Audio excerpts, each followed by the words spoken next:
মিসাইলের গায়ে লাগানো হচ্ছে শত্রুর জন্য সতর্কতামূলক পোস্টার।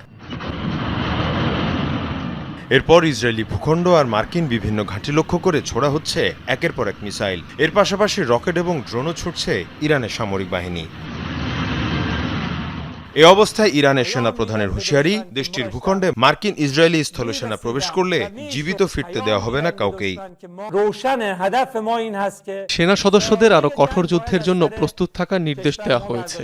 আমাদের অবস্থান পরিষ্কার, এই দেশে যে যুদ্ধ চলছে তার অবসান আমরা ঘটাবো। ইরানের প্রতিটি শিশুদের নিরাপত্তার জন্য আমরা জীবন উৎসর্গ করব। এদিকে ইরানের পাওয়ার প্ল্যান্ট এবং সেতুর মতো স্থাপনায় হামলা চালানোর হুমকি দিয়েছেন মার্কিন প্রেসিডেন্ট ডোনাল্ড ট্রাম্প। আমাদের সামরিক বাহিনী বিশ্বের সেরা বাহিনী।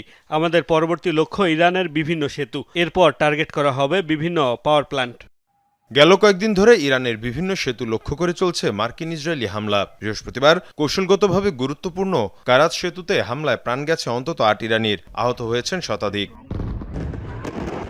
মীর মুশফিকা হাসান, যমুনা নিউজ।